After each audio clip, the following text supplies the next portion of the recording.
Yo, Mike, unmute it, bro. Yeah, I already did. Shit fucking Cassie, bro. Cassie as hell.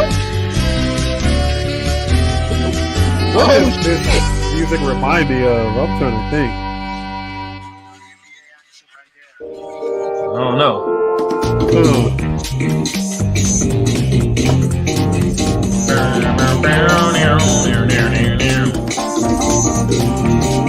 Now this seems like this for your speed right here. Yeah, bro, it's that smooth shit, bro. I feel like if you was this would be your theme music walking down the street if you was born in 1968. 1968? Yeah, I feel like there's some old Fat Albert shit or something. Remember the skinny ass little motherfucker? Yeah, with the beanie on it. Yeah. Why was the fucking beanie halfway over his fucking head though? Why was it pulled down like a scully? He was the first real nigga on TV, that's why. He was the real. He was robbing niggas off screen, that's why. Real.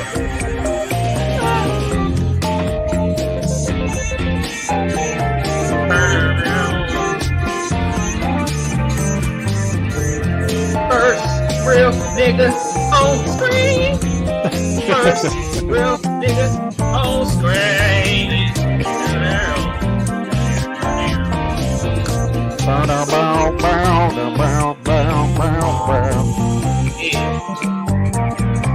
Hey.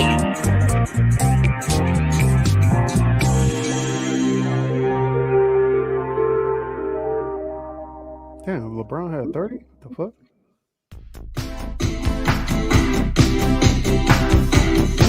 What does it sound like? Some music that would be on like Street Fighter or Mega Man or some shit. You said Mega Man? Yeah. Yo. No, Sonic, nigga. It sounds like Sonic. That's exactly what this sounds like. This don't sound like no Sonic music, bro. Nigga, dude, bro. Look that shit up, bro. Like when you, like during the levels, this is exactly the music that plays during the levels, bro. Oh, probably that. Remember that star level? He was like in the fucking sky. Oh yeah. We had to collect the rings, you mean? Yeah. Yeah, that's what it. Yeah, that's what I'm talking about. Yeah. Hey, sir, it says 80s workout music. Wow. Oh yeah, for sure. Some Richard Simmons, knee socks. I don't know how Richard Simmons got that shit all back then, bro. Richard Simmons was a wild boy back then. Hey, nigga! God damn! Howdy do that? Howdy do that? Howdy do that? Howdy do that? What the fuck? How did he get that shit off?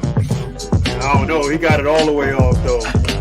Your boy was he was the king / queen of the 80s, bro.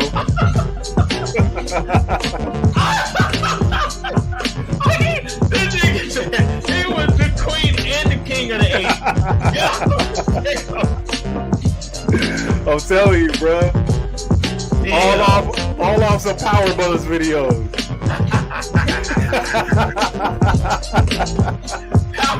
Hey, nigga.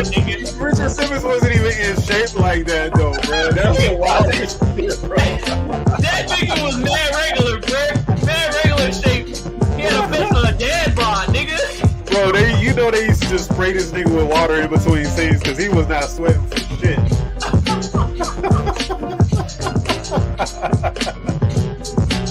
Yo, bro, I can't believe America. His muscles or nothing. Nothing, bro. Fucking workout, fucking king in the 80s, 90s, bro. That's crazy. All right, just working. And 1, and 2, and 3, and 4. Squeeze his cheeks now. 1, and 2.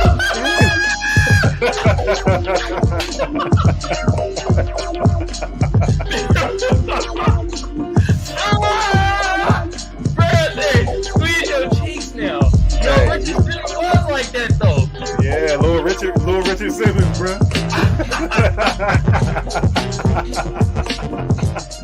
Little Richard Simmons, oh my god. Ladies and gentlemen, boys and girls, children of all ages, we proudly present to you the Magic Think Tank podcast. I am Frank, also known as Tank. Hey, I'm Magic, also known as Kamal. And this is episode motherfucking 27 of the Magic Think Tank podcast. Now, we are brought to you by Cover City Mechanical Inc., your HVAC and plumbing specialist in San Diego, California. Also, we are brought to you by First Place Loser clothing brand. Go ahead and type in First Place Loser. Go over to the site. New designs dropped. Collect your new designs today. Part of the new collection, and also 777 clothing line on Amazon.com. Now, Magic, let them know where they can find us, bro. Bro, for the potters out there, we're on SoundCloud, we're on Google Podcasts, and we're on motherfucking Apple Podcasts. All you got to do is either type in Kamal Johnson or the Magic Think Tank. Bow, we pop right the fuck up. From our tubers out there, Kamal Johnson, ENT, looky. Y'all adults, y'all know what the fuck to do. I ain't telling y'all what to do at all when it comes to this YouTube shit. Y'all know we've been around for hella years. Fuck all that. Yes, sir. Now, let me ask you something, Young Magic. Do you got a motherfucking slap of the day for me? Yes, I do. And this slap. Yo, this song be making you think though, bro. Like, you feel me? It makes you thick? Not thick, nigga. Come on, bro. I didn't know what you said, nigga. I'm asking a question. It sounded like you said this song makes you thick. Think. Okay. Think, bro. So I was about to say. This is by Kai off his album Descendants of Cain. So yeah, bro, there's some religious shit, bro. You know what I mean? And the song called Sins of the Father featuring Rock Marciano. Let's slap this shit, bro.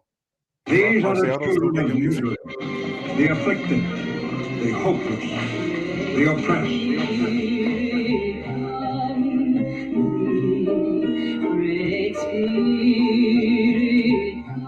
Still with my arc in the face of ridicule. Ways left a bad taste when the bitter door. Was fuming running on E, they have a bit of fuel.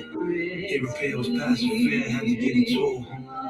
Saw too much to have blind faith. Child was laced with sour grapes, the same a divine place. Long lags of stagnation, made a mind race. Being lost like this, or how you in a confined space. Of course, for my life to alter, had to sacrifice. Days we is forced to fast, pray for happy nights. Truthfully, won't see the future moving with parasites. Mentors ain't friends with war, you got bad advice. Say that line, nigga. The only peaceful gathering. And on the track and field, leaving with the javelin. Was only scheming, cause couldn't reason with my abdomen. Still back to more Virgin Mary than Mary Magdalene, nigga. They used to call us devious. But if they was feeding us, we might have obedience. Was only good as my ingredients. Only laid on us, never showed us lenience.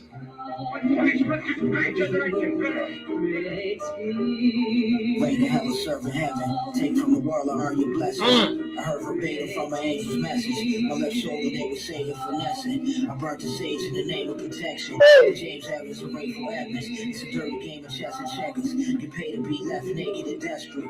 I lit a candle and played Jamaican records. Prayed and rested next to my favorite weapons.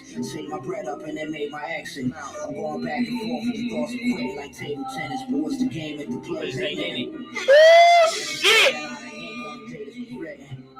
Can't kill label in prison. God damn! It's so quick to trade and hate on a nigga. Nothing my radar couldn't pick up.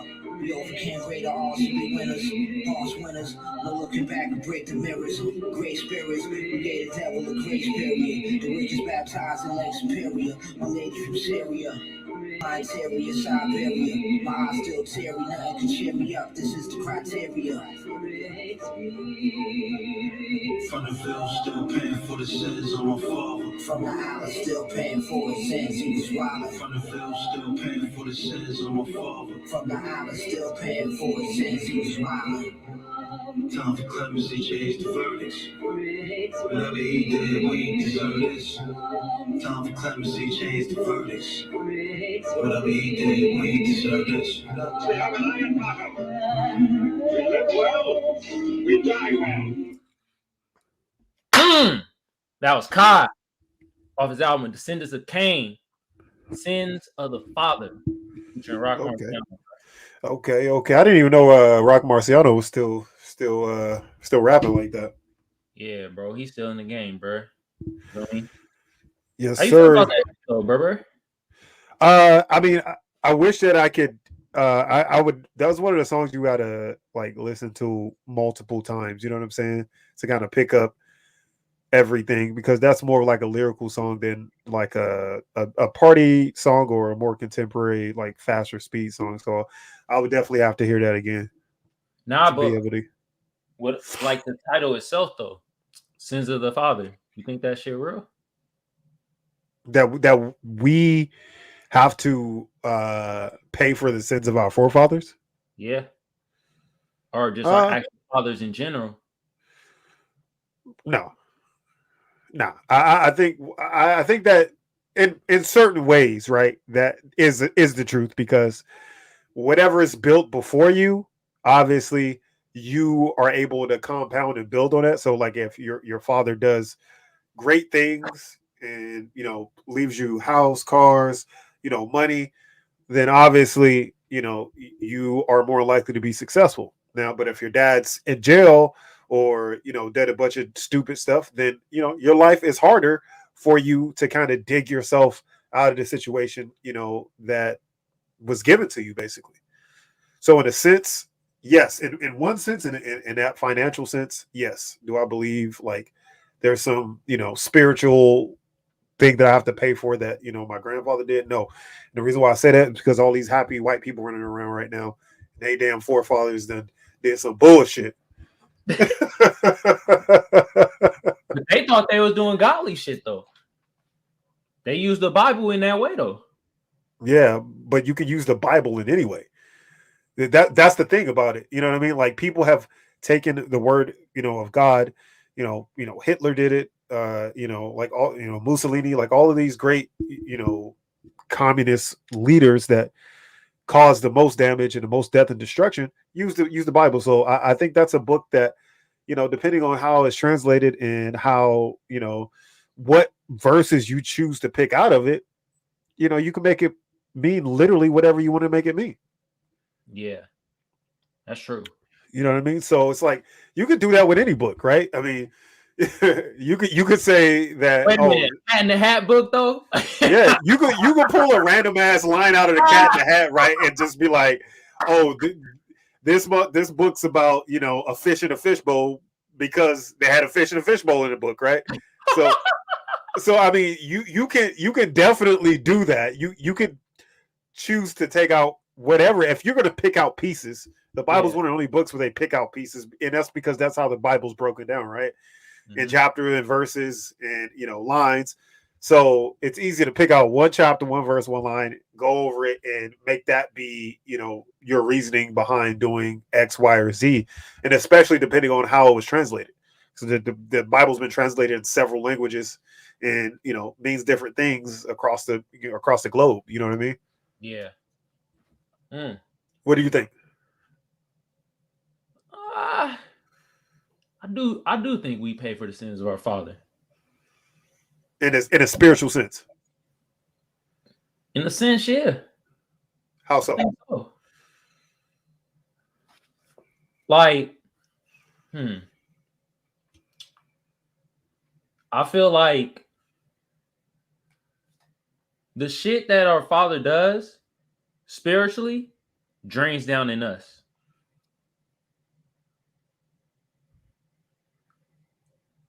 Elaborate though.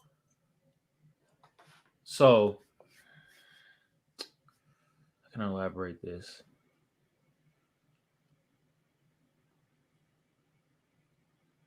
We take my dad for example.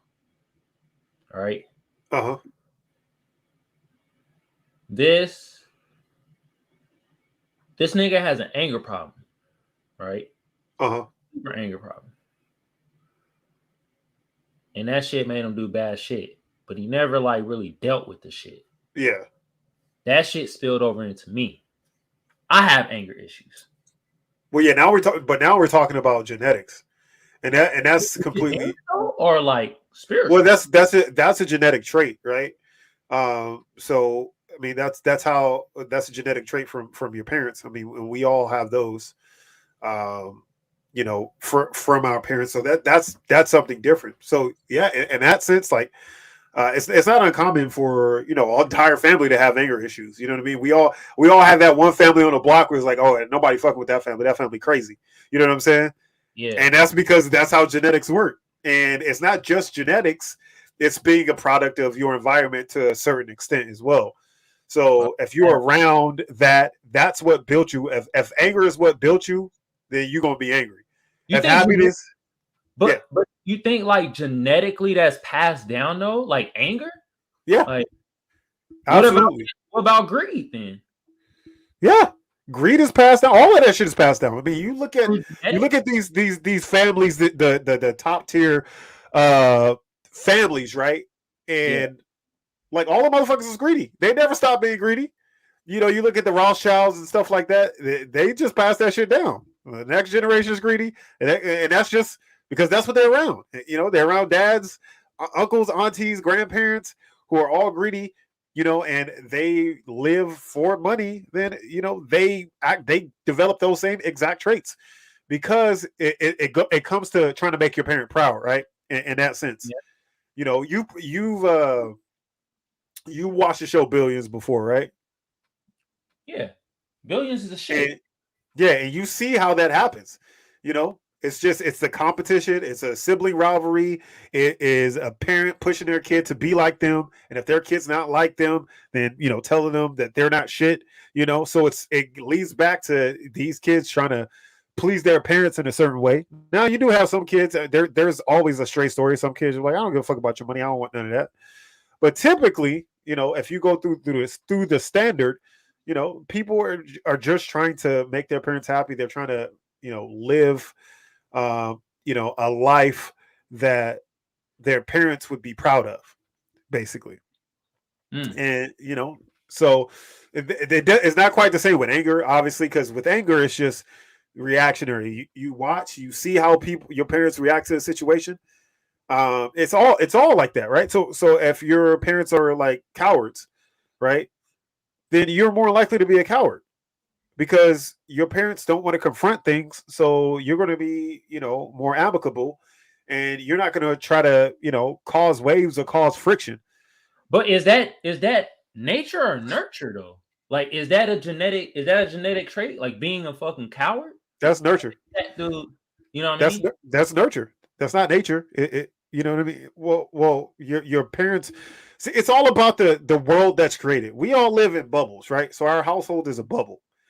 And if it's cowardice in the household and everybody is like afraid of any kind of confrontation, then more likely you're going to be that same fucking way too, because that's what you're around all the time. It's just like your parents always say, oh, you hang out with the wrong crowd, right? Because that's what formulates you. If you hang out with a bunch of thugs and shit like that, you're more likely to be a thug. If you hang out with a bunch of nerds and geeks that read books, you're more likely to be a nerd or geek that reads books all the time. Yeah. So you're in that sense, you're a product of your environment. You know what I mean? Now, can that change whether, like say you were born and then you're adopted into a family? That's something that's completely different. And that changes your environment. And, you could still have some of those traits that are passed down genetically to you. Okay. But more likely you're going to adopt whatever that adoptive family, made your surroundings like. Yeah. So what did Kiwi say? He said, what about the parents that live vicariously? Damn, nigga, I didn't know you knew words like that. Don't go Kiwi like that, bro. They're kind of the same. You think Frank and Maul? Shit, nigga. What the fuck? Hey, we got our first fucking super chat. Thank you, Kiwi. Thank you, Kiwi, y'all. Appreciate you, bro. Hell yeah. But let's get it. But yeah, I mean, parents always live vicariously through their children, right? I mean, if you look at parents that are like, we're athletes in high school, right? We're decent athletes, and they could have made it, but didn't necessarily have it. Yeah. Now look at, and then you see their kids. Look at the sports. Like look at the NFL, look at the NBA. You'll see most of them have family members that were decent Division I athletes, but can never get over that hump. So their parents push them. They push them to do that, to live that dream, so that they can live through their kids. Now, me, with my children, obviously I hooped, but I'm not going to force my kids to do anything that they don't want to do. You know what I'm saying? Like if my kids aren't completely in love with the sport or something like that, then I'm not going to force them to do it. Now, if they get into it, they're going to have to finish out a season. You're not going to quit, right? Yeah, I got but I'm not going to force you to live any dream. So if you want to play badminton, if you want to play the fucking flute, the recorder, if you want to be a professional violin player, whatever you want to be, if you want to be in a Philharmonic, whatever you want to be, I'm going to support you 100%. Yeah. But most parents are not like that, unfortunately, bro. Most parents, if they had a little taste of victory, they want to continue that victory and see their kids achieve a certain level of success. And it's sad in a sense because kids never really get to be their true selves. Yeah. But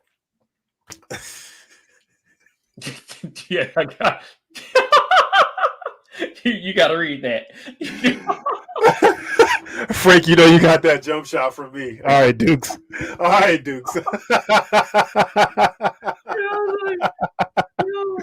Never. Nah, but it's kind of it's sad to see in a certain extent, right? Like kids never, but at the same time, sometimes that creates a level of success for a child that wouldn't necessarily know where to go, because a lot of us, after a certain period of life, don't know what destination we want to be in. So some people are very good at having somebody pick that destination for them.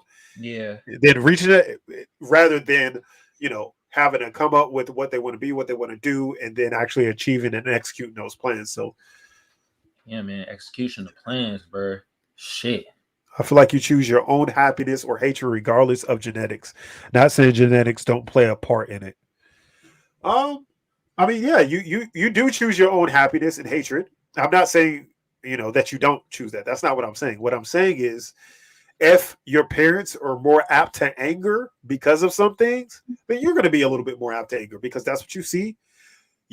That's what you learn regardless, subconsciously. You see, oh shit, this is how I should react to things. If your parents are fighters, then you're going to be a fighter. You know what I mean? That's just the way it happens. If your parents aren't, more likely you aren't going to be. Like I said, there are outliers to that.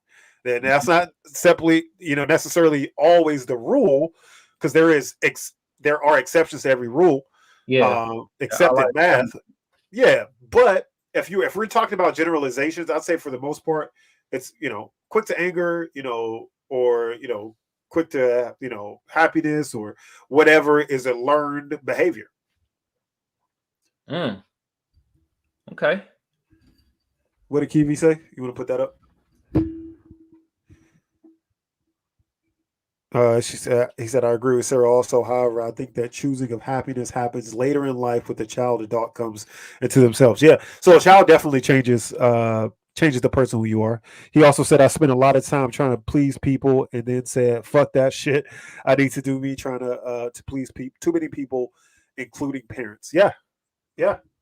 So look, we get one motherfucking life, fam. We get one life, dog.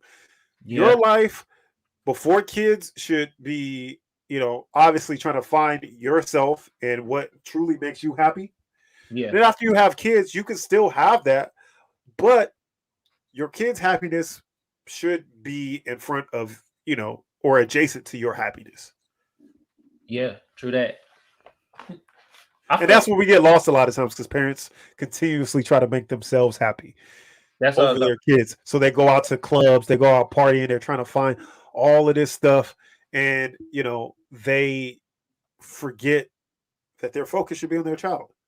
We all know people like that, and it's not bad to go do things and do you every now and then. But if you're doing that shit every weekend, dropping the kids off at grandma or grandpa house, every Friday and picking them up on Sunday night, you might want to reevaluate some things, because kids are very impressionable, and they'll resent you for that a lot of times. They notice that shit right off the jump. You feel me? Doing that shit. It's like, man. Don't make no damn sense. So Sarah says, in that case, both my mom and I will be filled with hatred and anger because that's my grandmother. Like I said, they're outliers. You guys just happen to be outliers of the situation. You know, my mom says behavior is definitely learned. We have to decide whether the behavior we've observed is acceptable. Yeah. So a lot of times the children were impressionable, so we accept the behavior as being the type of behavior that you should have. You know, and again, Sarah, you know, like I said, there's an exception to every rule. You guys just happen to be the exception. Like my dad was you know, I don't talk a lot about my childhood on here. You know, I had a rough childhood. My dad was not a great person. And I don't have the traits that he had. Right. I don't do the things that he did. Yeah. Because of that. Some of us push back because of that, right? Because we don't want to be that person. Yeah. So we choose to go the opposite way. Yeah. You know? So, you know, again, it was an outlier. Most people in my situation are in jail right now because their sins of their forefathers, like you were talking about before, because of how their dad was. They adopted that same thing. And my dad was in and out of prison throughout my childhood. You know, they adopt that same mindset. You know, they're quick to violence or quick to anger, and they continuously perpetuate that. That's why they say break the cycle. Somebody has to break the cycle. You guys just happen to be the ones that break the cycle, and that's awesome. Hopefully that continues. I'm trying to be the one that breaks the cycle. My kids are, you know, everything to me, and I would never do something that would pull me away from my children. So I chose to break the cycle in that way, right? I want to grow something so that my children, again, don't have the struggles that I had as a youth. Break the cycle, right? So, you know, this is more of one of the intricate conversations we've had at the beginning of a pod, but I know, bro. Dad, I'm stoned. That's why. I ain't my brain is like racing. No, it's all good. You know, like I said, I appreciate the you know, the introspective conversation. And I definitely think that not enough people think about things like that. Because when you start thinking about like how your parents were and, you know, the things you liked about, you know, your parents and the things you did not like about goddamn pot questions, Kiwi says. He didn't say goddamn. Goddamn pot questions. You know, but that helps you decide the person you can be and want to be when you pick out those things that you found happiness from as a child, you know, as a parent, you know, as a child, and then as a parent, you know, like what your kids might like, you know, the type of person. And then you could also self-reflection is what a lot of people are missing as well. Yeah, they miss that a lot in life. Yeah. It's like, all right, what did I do in this situation? How did I perpetuate X, Y, or Z? How can I be better next time? And then people don't talk to their kids normally enough. And the last thing I always say, people don't apologize to their kids. And I always apologize. If I'm wrong, I apologize to my kids. I don't have any problem with that. Like, you know what? I'm sorry.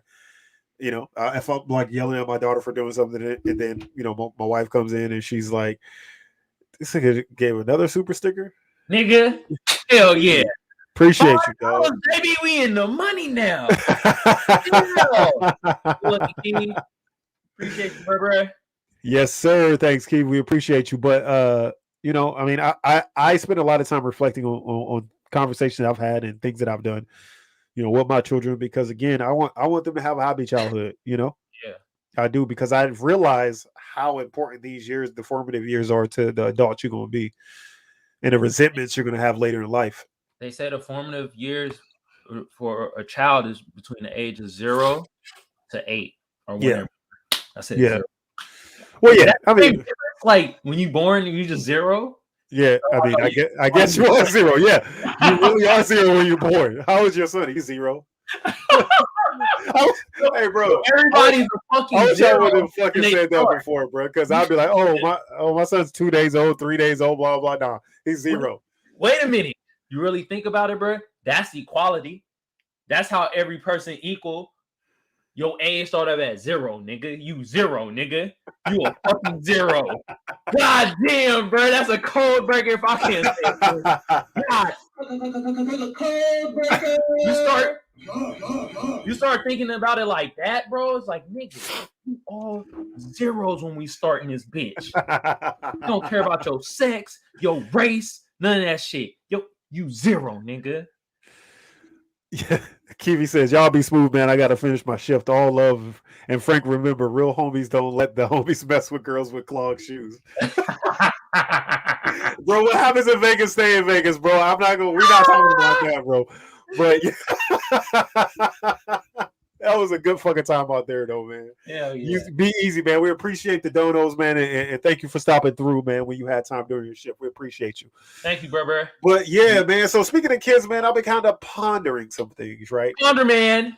So I've been pondering things more towards, my kids are big Disney fans, and over the last few days, just seeing commercials for things and stuff like that.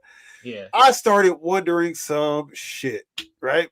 What you been pondering, bro? So I was wondering, Cinderella. Okay. Right? So she went to the, she got fitted from her fairy godmother.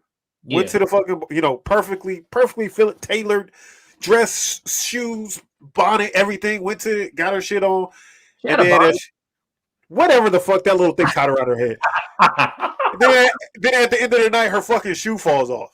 If everything fit perfectly, how the fuck your shoe fall off, dog? Come on, man. Nigga, she not even hooping. I can see if she was hooping and nigga stepped on her shoe on her heel and her shoe came off. You know what I'm saying? But her shoe came off, and that just doesn't sit with me right, bro. If everything's perfectly fitted, if a fairy created your outfit, she gonna make your shoes too fucking big? Don't even make sense to me, dog. So it's a couple things right there. One, did the fairy fuck up? Was it a fuck up fairy? Well, maybe it was a fuck up fairy, or the fairy put that in place on purpose so that things can formulate.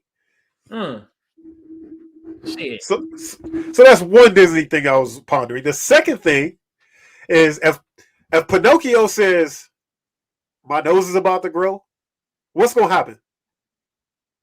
His fucking. Wait a minute.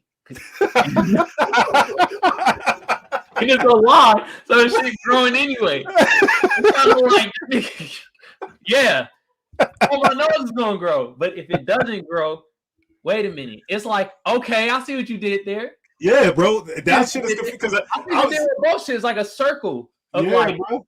Wait a minute. I want to go back to the Cinderella shit though, bro. Okay, go ahead back. Let's go back.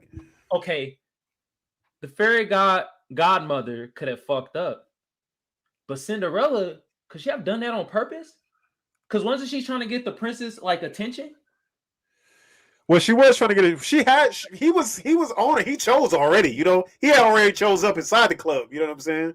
Oh, so he was running out trying to see, hey, where'd she go? And why did the slipper break anyway? The motherfucker was glass and it rolled down the goddamn steps. It did. There was a glass slipper that fell and rolled down the steps. That motherfucker should have broke to begin with. It should have shattered. So there's a bunch of shit that don't even make sense within this story. If you really want to dig into this, you know what I mean? Man, that made me think, man, these Disney writers be high, bro.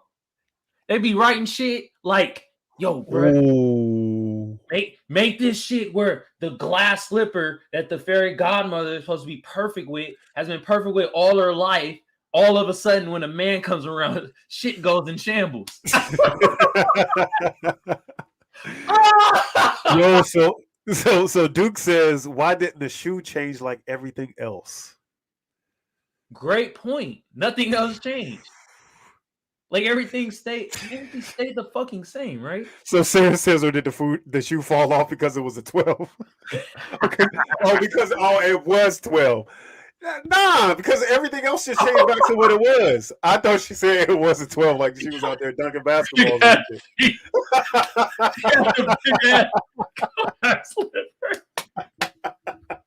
Like, damn, she got them Shaq feet. But is that a glass surfboard or a glass slipper? What the hell's going on here? I want to go back up to real quick. I want to go back up to Sarah's previous statement. So it says, can we please start calling parents and grandparents and older people out for being disrespectful and rude? You not doing that? I've been doing that. I've been doing that. You old bastards. You're not about to be rude or disrespectful to me as a grown ass person, you know, as a kid, I may have tolerated that because that's just what it was. That's how we were raised in a black community. So always respect your elders, regardless of what your elders were right. And you let your parents argue that out with them or whoever it is. But when 18 hit, Grandpa, what's up, nigga? The conversation was a little different. Yeah, bro. Like, what's up? What we doing? Because again, you know, respect is something that's earned. Yeah. As an adult, you know, as a child, you earn it from us just by being older. You know, that's what we were taught. If they're older than you, they have more life experience. You respect them. Now that didn't stop, you know, my parents or you know my uncles, auntie, or my older cousins from getting in somebody's ass. Yeah, you know, but you got. I mean, I don't see a problem with it. You got to call people out for their bullshit, regardless of how old. Now, I might give somebody like a pass, you know, like a little bit, just like, all right, grandma, whatever, you know, like, but don't get too far into your bag because I'll light your ass up too. You know what I'm saying? we're elderphobic.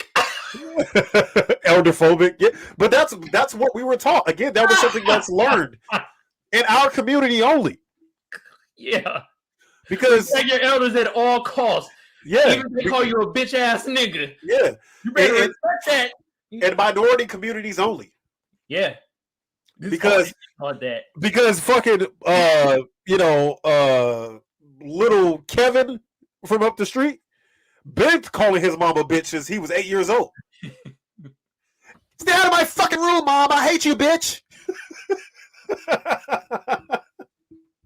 Mom, we're out of fucking toaster strudels, bitch. I'll kill you. Like, they've been doing that shit. I'll kill you. Toaster strudel now in the microwave. Damn it. I'm going back to the game. I need Totino's pizza rolls right now, Mom. Damn it, I'm going to lose that Halo if you don't bring them in here. Like, they've been doing that shit. And we all know that. You know how we know? Because we heard it when we played fucking Halo. Yeah. We heard Billy and Timmy get a little fucking out of control. Mom, shut the fuck up. So, and then they call their mom by their first name, too. Yeah. And that was the wildest shit to me as a kid, nigga. I'm like, what is going on? Get out of here, Susan. Oh my god. Leave me the fuck alone, Susan. Close my door behind you. Like, what? Shit, bruh. Made no sense. Wait a minute. Hold on. Let's go to L.I.E statement. This her shoe had no straps and she was running down the steps. I definitely lost the hill running around drunk. I fell out. Okay. Oh, so you think that Cinderella might have been drunk, huh? You think she was sipping, huh? No, but it makes sense. She ran down the steps. That's why she lost her shoe. Oh, the shoe was made of glass. Motherfucker still ain't break. All right. It would have broken you. How many steps was she running down? Wait a minute. Did Disney ever disclose that? How many steps was it? I don't know. We're gonna have to watch this shit. We're gonna have to have a play-by-play. How many steps she's running down? Because this is a bullshit. We need to get to the bottom of this shit today. Fucking Disney, bro. And Pinocchio, bro. If he said his nose was gonna grow, would it grow? I don't know. That's like I don't know. That's a mind fuck. God damn. I'm telling you. So Sarah says, I understand, respect your elders, but if you're being disrespectful to me in my house, I'm saying something. Shit, it could be at their house. It could be at the Piggly Wigglies. It could be at Payless Shoe Source. It could be at Ross Dress for Less. If you wildin' and saying, you know, if you saying some shit that's hella disrespectful, again, like I said, if you're older than me, I might give you one pass. You know what I'm saying? Like, all right, my bad. You know, like maybe I'll bump into you or something. Oh, watch where you going. All right, cool. My bad. Back on up. You know, give you your 6 feet. But then if you know, turn around like next time, don't bump into me, then I'm gonna say, hey, fuck off. I'm going to have that conversation. Bro, I'm gonna shatter your kneecap. You better get the fuck back. You know what I'm saying? That nigga in the kneecap is busting the dust. I'll tell you. Because you know me, bro. I'm very disrespectful. I'm very respectful of people. Yeah. You know, and I give people, because I don't like, you know, to get in confrontations. That's just not me. I'm not afraid of a confrontation, but I don't like them. right? I like my life to be easy as possible. You know what I mean? You got it. You know, you had a bad day, and I understand. I get that. I think working, in the public also helped me out with that a little bit, right? Yeah. But again, there's a point of no return. Yeah. Ass whooping, no return. Yeah. Welcome to ass whooping island, nigga. Wow, they don't understand that island. I might not even whoop I might just give them a pass by just slapping the taste out their mouth. That's a pass. Oh shit! Is a slap and no retaliation? Is that an ass whooping? Nah, that's more of a bitching. We'll call it. Okay. A bitching. Yeah, you just got bitch. But I mean, people will test you up until that point, and then it's like, oh shit, we slapping people. All right, I'm good. You know what I mean? Like after they realize, like, oh, this nigga slaps people. I didn't know. Typically, this nigga knows karate. Ow, nigga. That's what Batman was doing back in the day when the old cartoon. Oh yeah, he was slapping the pound. Yeah, he was not closing his fist. Most disrespectful superhero. But that was disrespectful, not to close your fist on the nigga. Yeah. But if you ever notice, if you saw all the bad guys, they all were kind of stumbling to get back up. The nigga that got slapped stayed down the entire fight. Yeah, because he got bitch. It's over for him. He's not knocked out or nothing. He just realized, like, damn, he does not respect anything about me as an individual, as a human being on this planet. If you slap someone, like, come on, bro. Slapping is, bro. Like, people had to die over that shit when they used to slap you with the glove. Like, yeah, like they challenged you to a duel. Like, somebody had to get stabbed out to that shit because shit was supposed to go down. You know what's fucking crazy? Batman was already whooping niggas' asses. He see one nigga's like, I'm just gonna slap him.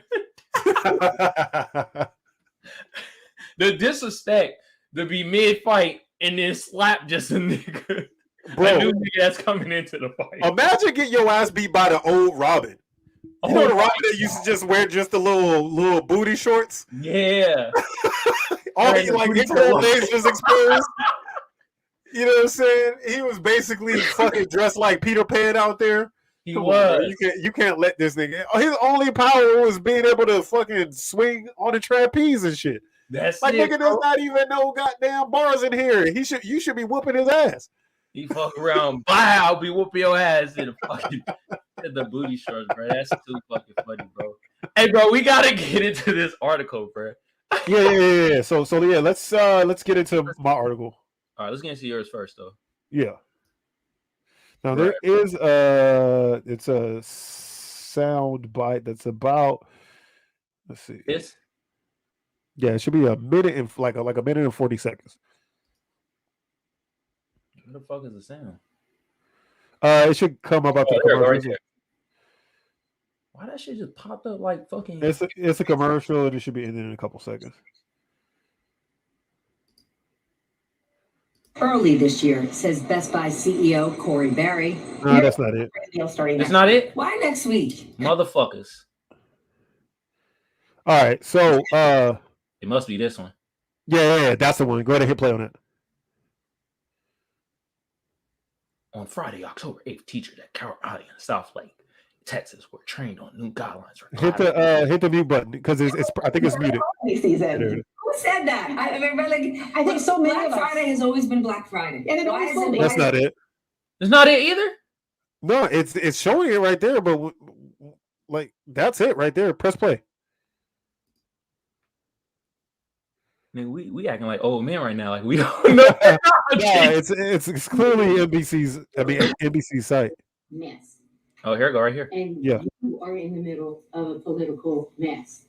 And so we just have to do the best that we can. And so we're going to go and you're going to do what you do best, and that's to teach kids. I think we're all just really terrified. I think you are terrified. And I wish I could take that away. I do.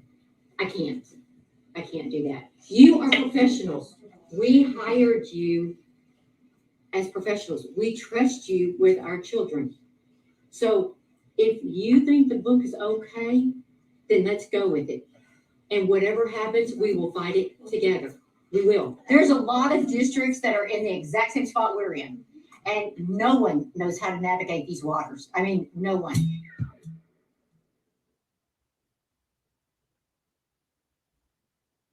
As you go through, just try to remember the concepts of 3979 and make sure that if you have a book on the Holocaust, that you have one that has opposing, that has other. How do you oppose the Holocaust? Believe me, that's come up. So remember the stars. Go ahead and stop it right there. All right, so for those of you guys that could not necessarily make out what exactly she was saying at the end, so she was saying that make sure if you have a book on the Holocaust that you have one that has opposing views to the Holocaust. Petty. Right. So this is Southlake, Texas. So a top administrator with the Carroll Independent School District in Southlake advised teachers last week that if you have a book about the Holocaust in their classroom, they should also offer students access to a book from an opposing perspective, according to an audio recording obtained by NBC. So basically, you gotta read her name, bro. She sound like say this shit. So Gina Petty, the Carroll Schools District's executive director of curriculum and instructions, made the comment Friday afternoon during a training session in which books teachers can have in the classroom libraries. The training came 4 days after the Carroll School Board, responding to a parent's complaint, voted to reprimand a fourth grade teacher who had kept an anti-racism book in the classroom. So, not only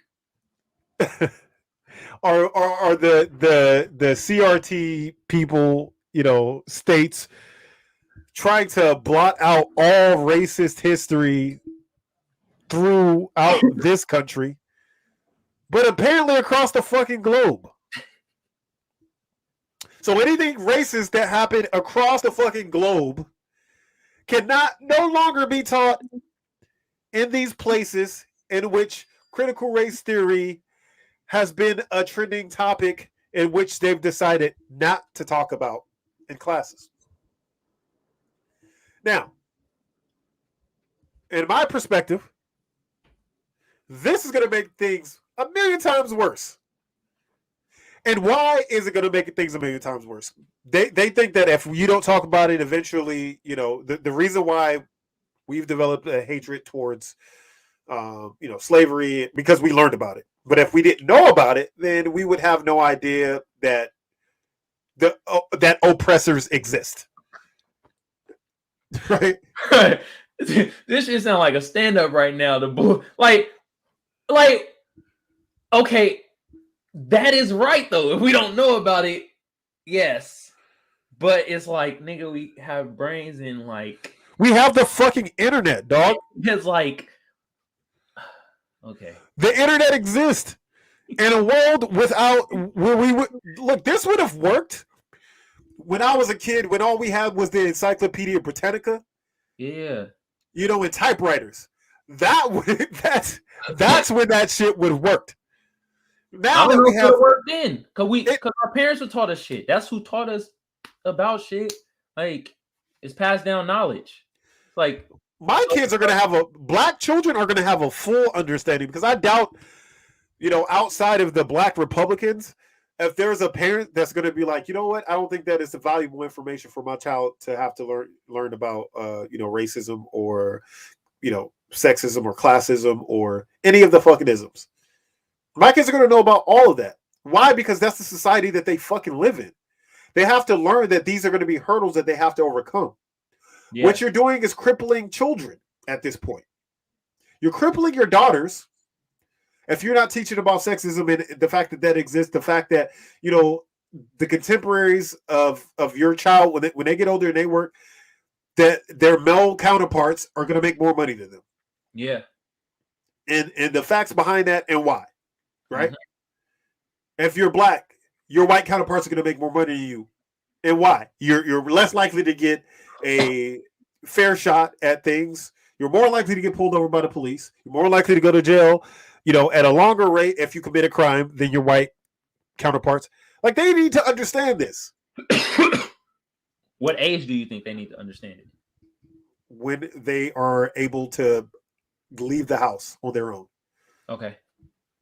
My daughter has to go to school every day. She knows that these things exist. Now, I'm not going to beat it into her head like, oh, everything that you experience is racism. I'm not. But like when everything was going on with BLM and everything, I just had to sit down a conversation with my daughter about this because she needs to know these things. Yeah. They have to know that these things exist. And to try to erase actual history, actual things that happen, actual things that are still currently happening, is complete fucking bullshit. Yeah. And I want to go a little bit further into this to see if this is like a global thing, like if other countries are adopting this, or is it just here? Because I have no idea. Where even the term critical race theory was just, I didn't hear that shit till Donald Trump brought that shit up like a year ago. Yeah, he randomly brought that shit up. I thought he was talking about a car for a minute. You see that new critical race theory on 20s? That new CRT, baby. Donald Trump. CRT.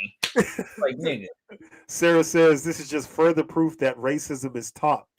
But if that your history should be your history. What? Racism is taught, but if that's your history, you should know your history. Okay, there we go. That's what it says. I understand now. But yeah, you should know your history. Because if you don't know your history, what do we say? It's bound to repeat itself, right?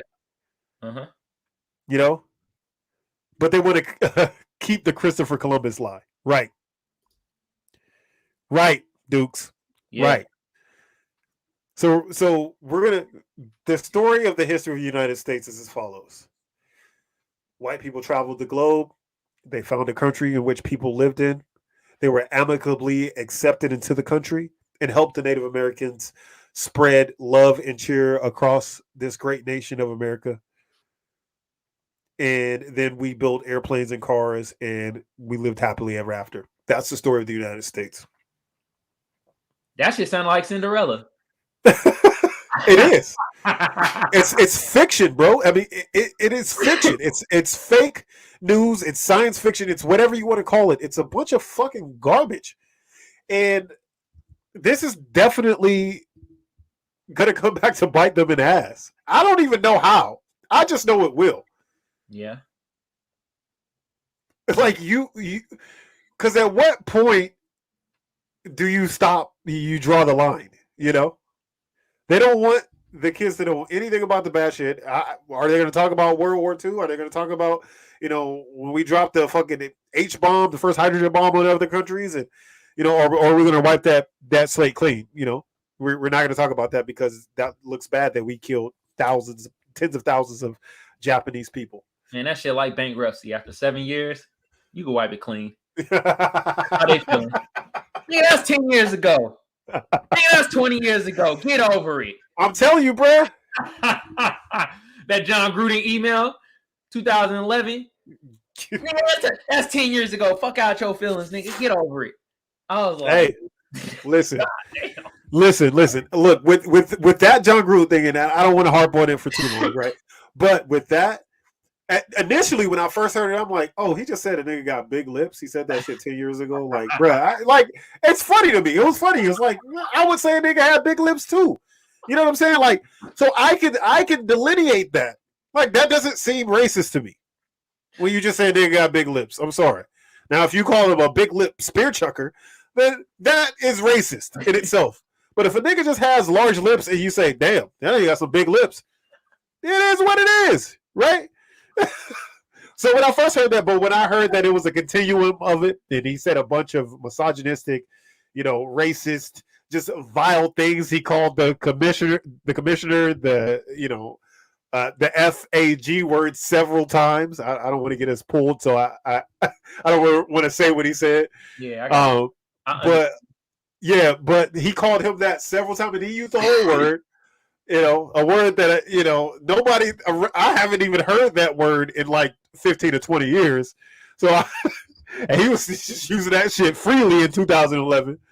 But I mean, man. Look, that man got what he deserved. Obviously, all the shit that he was saying, and tied in with my Washington football team, obviously sending emails to Bruce Allen, one of our team's general managers. But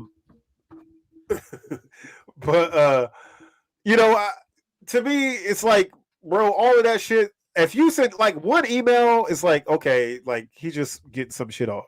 They had like 650,000 emails, dog. Come on, dog. Yes. That's hell. Cool. Bro, they're not even releasing any more information about it. This nigga had more emails than Hillary Clinton. God. I'm telling you, bro. Oh fuck. When was this nigga coaching his team? This nigga was using emails like tweets. That nigga be emailing in the middle of games to send out that many goddamn emails. He had to get that racist shit off, bro. He had to. It was like burning his soul. I gotta get this off my chest. God damn, it's weighing down on me. Wow. He was really the gluten grinder. Bro.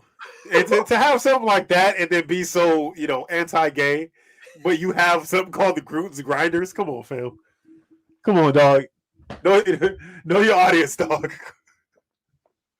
I bet you some people tuned in to Gruden's Grinders that was not looking for football plays. No. I guarantee you.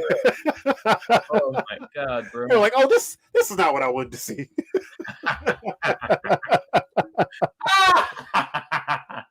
Oh my god, bro! Good lord. Yeah, but you and I were kind of talking about that, like, you were like, I'm not gonna, be over it. I'm not gonna talk about like tell somebody to get over some shit.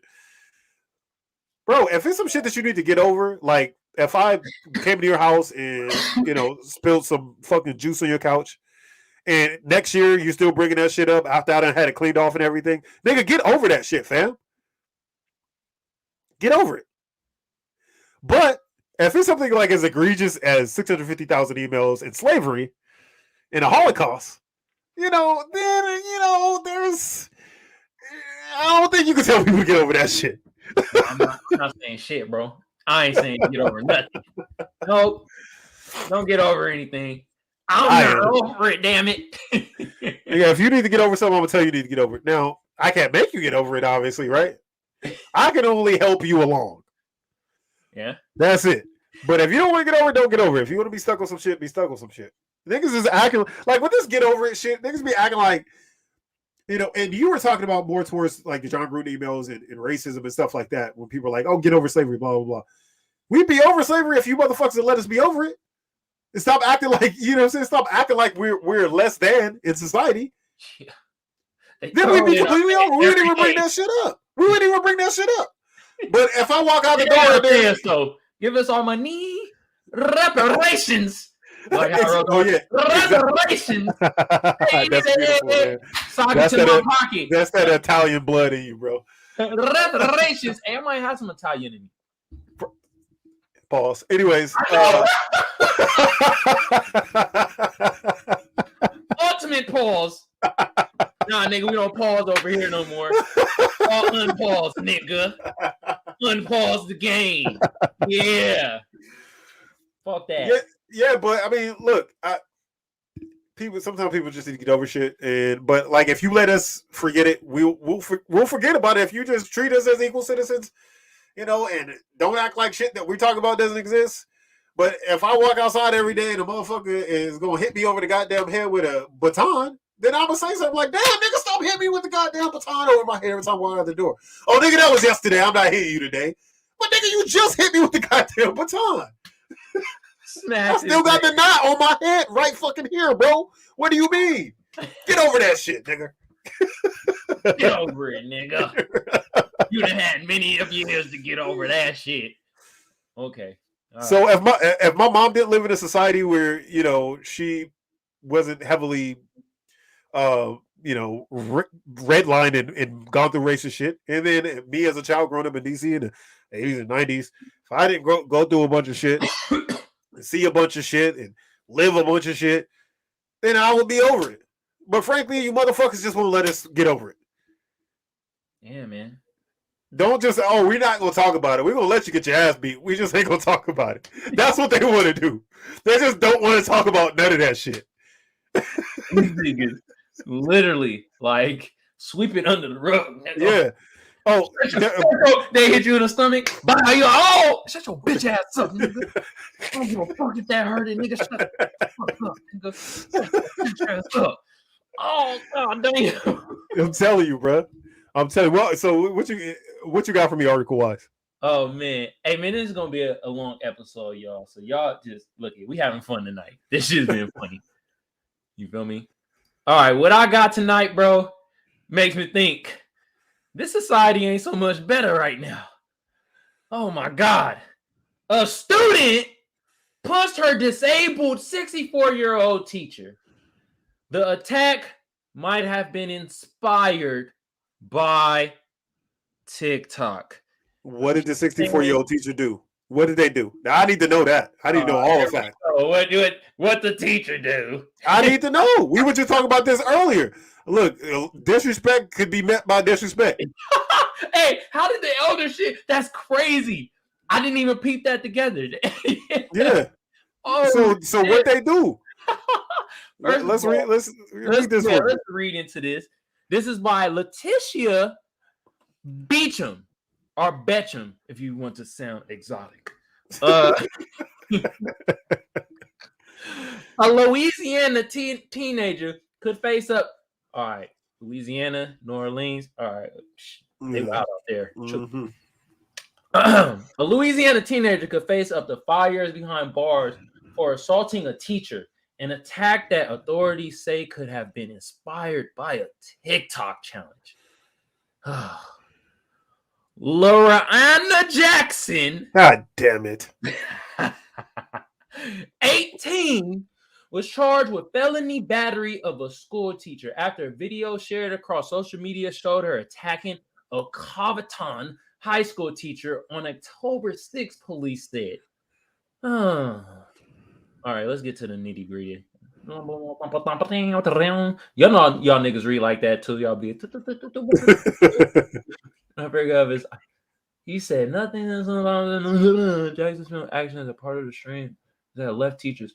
Oh shit! Right here. Jackson's filmed actions are part of a string of similar incidents that have left teachers hurt. Administrators are on alert and elected officials calling for TikTok to take more accountability for the content on its fucking site. Earlier this month, a South Carolina teacher was struck in the back of the head in the name of the challenges. According to Lancaster County School District, a Springfield, Missouri teacher reportedly slapped by a student this week, an assault that school leaders said was motivated by the TikTok challenges. I keep fucking talking about these TikTok challenges and how TikTok is the devil and how TikTok take down certain shit that they shouldn't and they leave other shit up that they shouldn't have fucking up. I've been saying this shit for months, but I guess it's falling on deaf ears. Look, I agree with you on the first fact that they take shit down that does not need to be taken down. And we've both been a part of those things, right? Where it's like, bro, what did I do? Like, why is this getting taken down? Like on Twitter, we've been a part of it. Get kicked out and banned out off of Twitter. What did I do? This is not even that bad. You can show a whole asshole on Twitter, but I can't call somebody asshole on Twitter, right? Yeah. So we've all been through that. But the thing I don't agree with is people blaming TikTok for people doing it. Why? Because when I was a kid. Why? Because when I was a kid, people were blaming rappers for the crime in the inner city. Yeah. Right? They were, they weren't blaming Scarface on TV, where there's actual organized crime that you can see, people blowing people's brains out, or Godfather. They're not blaming that. They're blaming rap music for the crime in the inner city. This is that in a different form. How about parents parent? Yeah. And don't let your kid be on fucking TikTok all goddamn day long. My daughter wants to be on TikTok all day, but I'm not going to let her do that shit. I'm not doing it. I'm not a part of that. She does not have it on her devices or none of that. Why? Because I understand there's going to be some content, how content goes to minors, how it goes to, how the algorithm works and they're bound to see something. A friend is bound to send them something. That's the world we live in today. If TikTok didn't even exist, it would be on some other platform.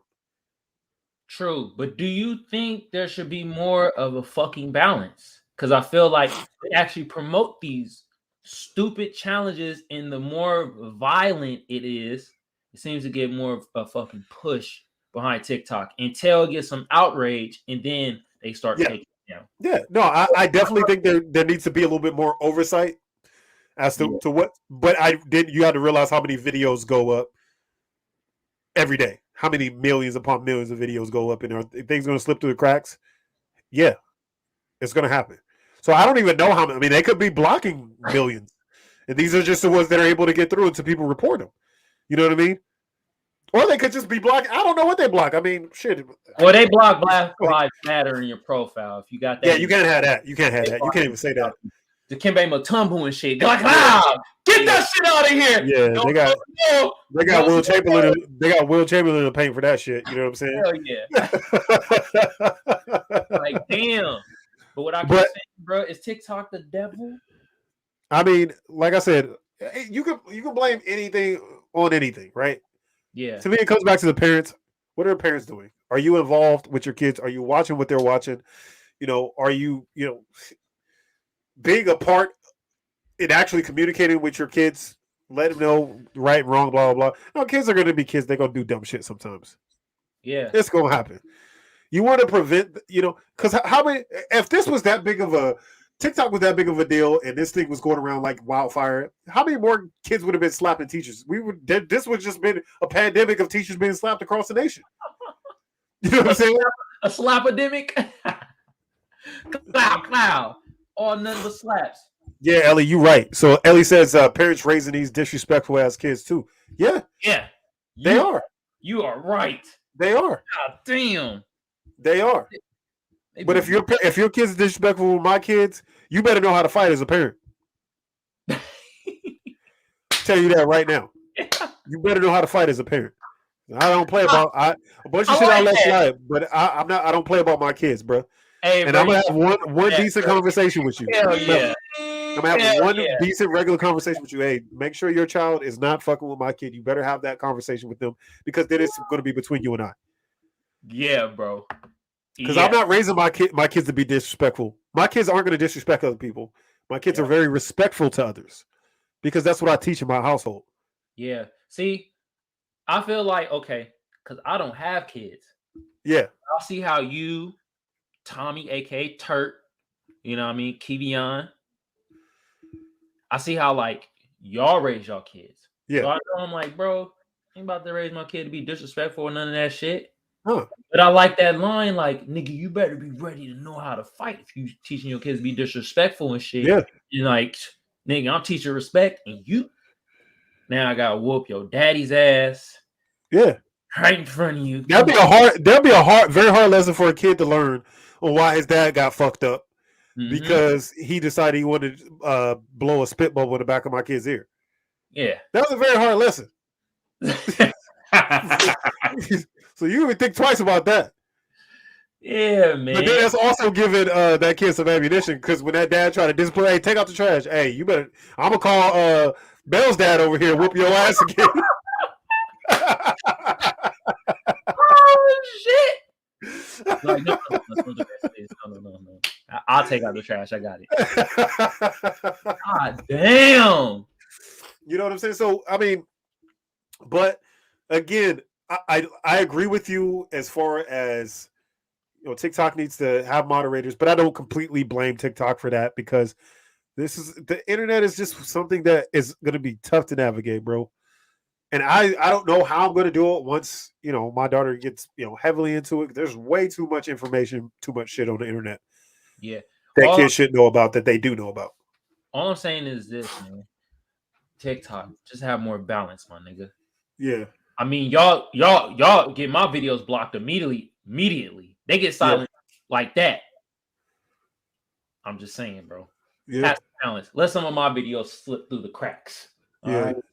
Right? That's all. You just got to get on there and shuck and jive. They'll put your shit out real quick.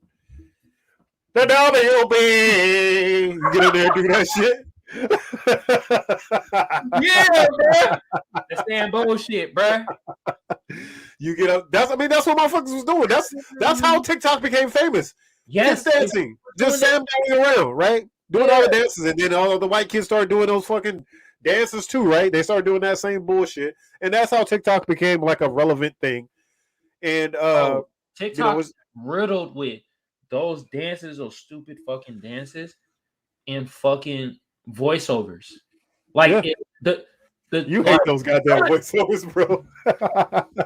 some dances are cool though, bro. It's choreographed this and that, but most of them is just like, man, it's so gimmicky.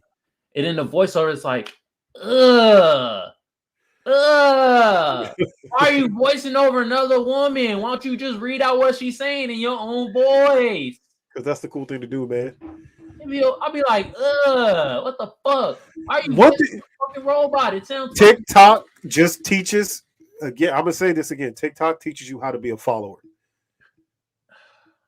That's all it teaches. This person got a lot of likes from this.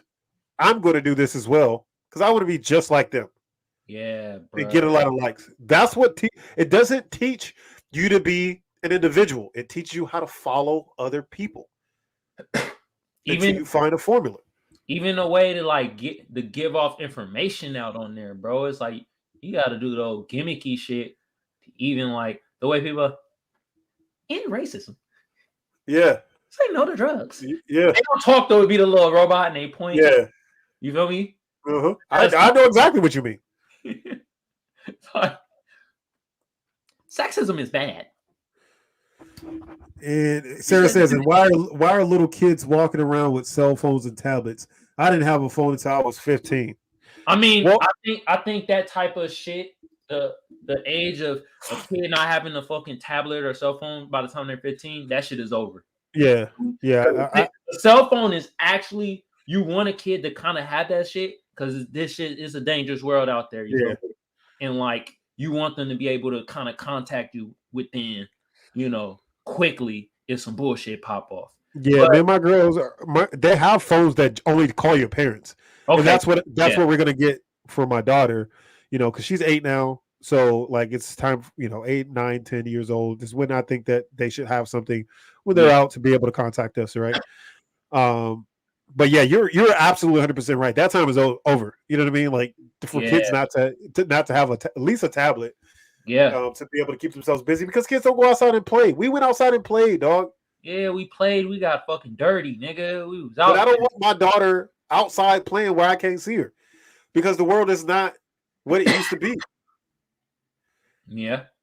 There's not a bunch of kids playing in my neighborhood. Bunch of houses over here, you never really see kids outside playing. That's just, bro. So she says, but not at 5 years old. That's just the normalized world that we live in at this point.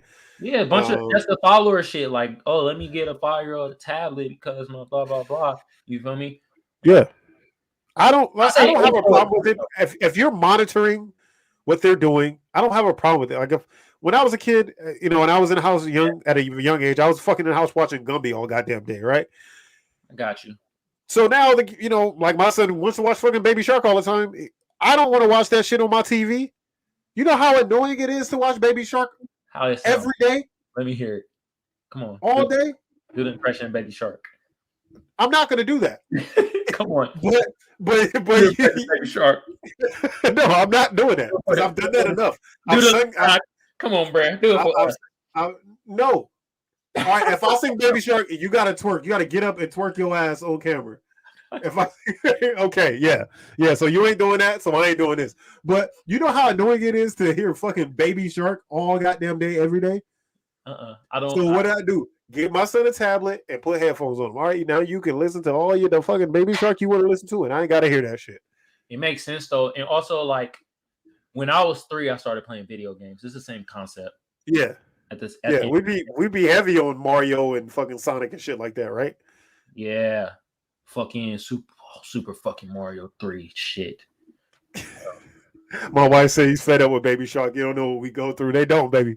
They don't know what we go through. I'll tell you. Goddamn son every day. I want Baby Shark. Literally the first thing he says. 7 o'clock in the morning he wakes up. 8 o'clock, 9 o'clock he wakes up. First thing, I want to watch Baby Shark. First thing he says. Like, bruh, come on, fam. Can I get a reprieve? He said, I want I want to watch Baby Shark. Then he says, I want waffle and orange juice every morning. Hell yeah. That's just what he wants to do. So that's his thing. Should I have to watch that shit as a parent? Because when I don't have to? Nah, fam. I got you, I'm not bro. doing it. You know, you ain't trying to see Baby Shark no more. So you got a lie for me today? Oh, I most definitely do have a lie for you. You like how I said it in that voice? Yeah, it's very, very sensual. Yeah. So one day.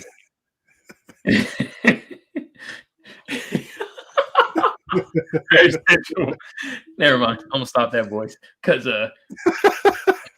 bro, weak ass cliches.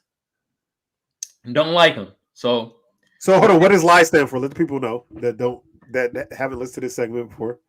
hey man, LIE stands for let's investigate everything. Okay. All right. So weak ass cliches. You know, roommate, we was talking one day, and you know, that nigga was high. I wasn't, but sometimes I still be talking like I'm high when I ain't. So we was talking about flies and shit. And we was like, weak ass cliches like dropping. You talking about flies that are African? Yes. me and the African was talking about flies. First, we was wondering what habitat they live in. It was like, what the fuck? What habitat these niggas live in? You feel me? An ass?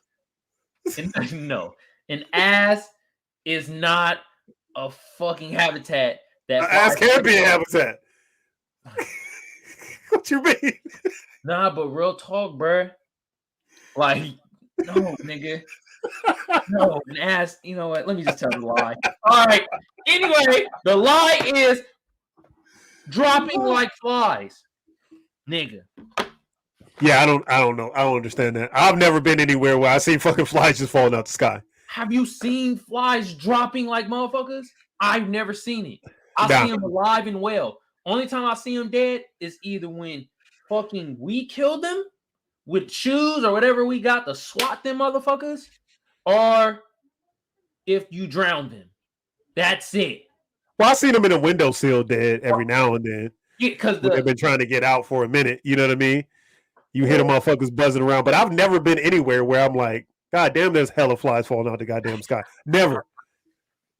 Now, maybe there was one time in history, like when they had plagues and shit, like there was a plague of flies. Maybe that's where the term came from. And maybe they all died at the same time because they were born around the same time. But I think that the term goes more towards the life expectancy of a fly. I believe they only live for 24 to 36 hours as a full adult fly. Yeah. So that's where the term dropping like flies came from. But it still doesn't make any sense because, like you said, I've never seen flies just falling out the sky. I've never seen it. But a fly around you and be like, damn, just drops dead on the tape. Damn. Now I see. I've been trying to, bro. I've been in a situation where I'm like, nigga, this fly has been alive for 2.5 weeks. I've been trying to kill the same fucking fly in my goddamn house. You know what I mean? We've all been there, bro. It's like, bro, this fly won't die, and it only come around when you about to eat. Yeah. Where does fly come from, bro? Where the fuck is this fly living at? Oh, the flies have actually evolved. Cause we got fly infestation like outside and shit, bro. Like sometimes these flies be coming in our fucking crib, so we be having like sometimes hella flies in the crib. It's like fuck, bro, and like these motherfuckers don't come out when you eat. Our house is clean too. They start coming in when we cleaned the house, not when it was like dirty and shit. Just when we start. Damn, your house too dirty for the flies. The flies like, no, I'm not fucking around with that. He's like, I can live in this ass crack over here, but I'm not going to that goddamn house. No, nigga, throughout the years, bro. Like, bro, we start cleaning our house, even like it got better. We be burning candles and shit. We bought new furniture and all that shit. Now flies want to come in like, oh shit. Yeah, it's comfortable, nigga. They comfortable in the house. Yeah, it's comfortable. Oh shit, what kind of couch is this? Last time I was in this motherfucker, I ain't had this shit. Is this a lazy boy? Man, this couch comfortable. Nigga, move over. I'm like, nigga, I'm about to start charging these flies rent, nigga. Come disturb. They don't disturb while we eat though. They wait right to where we start watching fucking TV, a sporting event, some YouTube. fly right on the goddamn TV. Oh, and y'all just got sit there. y'all got them Mike Pence flies over there, Yeah, huh? fly just flew right on the fucking TV. Bow. Like, damn, this motherfucker must like this show. I'm gonna sit back and relax with the fly.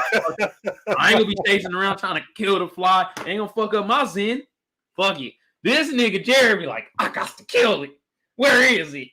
Oh my god! I was like, nigga, you might as well just sit back, relax, and be like, yo, enjoy the show. That goes back to what we were talking about initially. There is an innate hate between Africans and flies because of what happened to his ancestors. What happened to his ancestors, bro? Well, they were obviously riddled in a hut somewhere, and they were riddled with fucking flies. Oh and my god! Flies bring disease and pestilence. So therefore, many years later, now he's like, I got to kill every fucking fly I see, fam. You cannot survive around me. You're not about to get me and my loved ones sick. So therefore, he's a fly hunter at this point. I mean, it's just again, it's things run full circle. But where do flies live? Sarah says he's a fly hunter.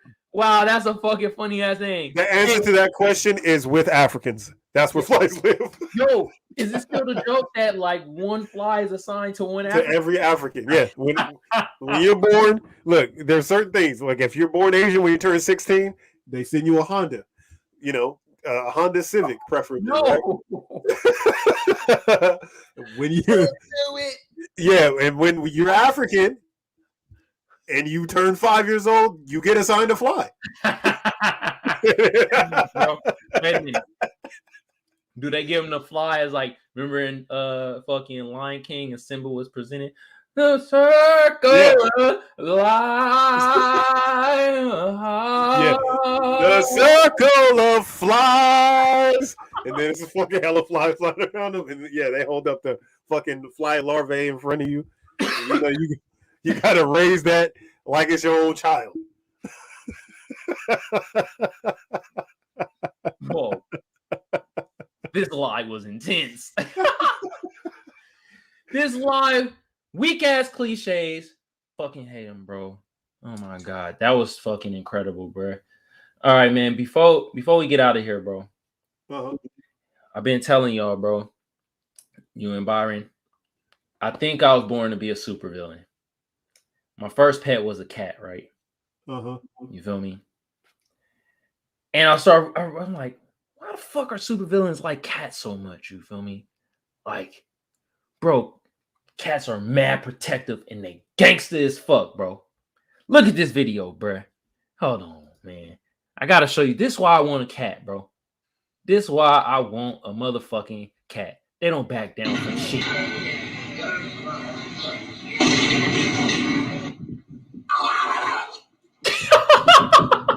What that nigga? Shut the fuck up! Yes, the alligator. Yeah, look at that.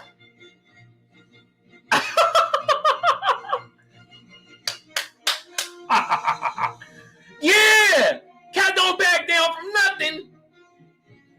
Yeah. I thought cats were hella scared of snakes. Hell no. They don't give a fuck. That's why people be putting the cucumbers on the ground and then fucking cats will freak out. Nope. Cats evolved. Look it. Going to good. It's a motherfucking lion. Look out. Ooh, it's a bear, nigga. Cats fucking cheat though, bro. These niggas got 9 lives, fam. Come on,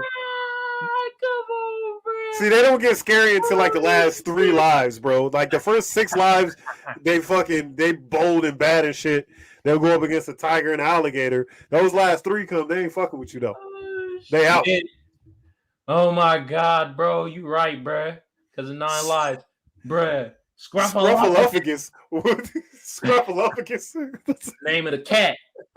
Scruffalophagus. Whooping ass. That's why super villains have cats.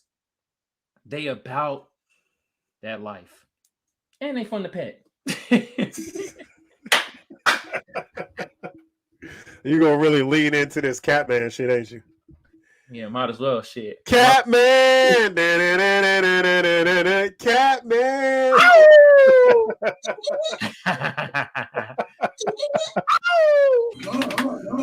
All right, well, ladies and gentlemen, boys and girls, we appreciate you tuning in to episode number 27 of the Magic Think Tank podcast, in which we are brought to you by Comfort City Mechanical Inc., 777 Clothing Line, and First Place Loser Clothing Line. All right, ladies and gentlemen, so we appreciate your time for this week. We went over a little bit longer than we normally do, but fuck it, we can do what we want because this is our platform. Now, Magic, let me ask you this. Where can they find us if they're looking for us? Bro, you can find us from our potters out there. SoundCloud, Google Podcasts, Apple Podcasts. All you got to do is type in Kamal Johnson or the Magic Think Tank. Bow! We pop right the fuck up. From our tubers out there, Kamal Johnson ENT. Y'all adults, y'all know what to do. That's all I'm gonna motherfucking say. Hey, for the people that's watching the live, for the people that's gonna tune into the pod, and for the people that's gonna watch us on YouTube, give yourself a fucking hand clap. Y'all the greatest. Hell yeah. The greatest motherfucking audience of all time. Yeah. The best looking motherfuckers of all time. Ooh. The best water drinking motherfuckers of all time. The best motherfuckers on the laptop of all time. The best motherfuckers to turn on and off the light. The best motherfuckers to walk down the street of all time. That's who y'all are. Know about it. Stick your chest out. Rep out for the Magic Think Tank podcast. Ladies and gentlemen, we appreciate your time this week. Please tune in next week for episode number 28. Magic is going to have something real special coming up for y'all, man. So don't be afraid to tune in and get ready for some dope shit coming from Magic, man. Yes, sir. On that note, we out, y'all. Peace out. Peace.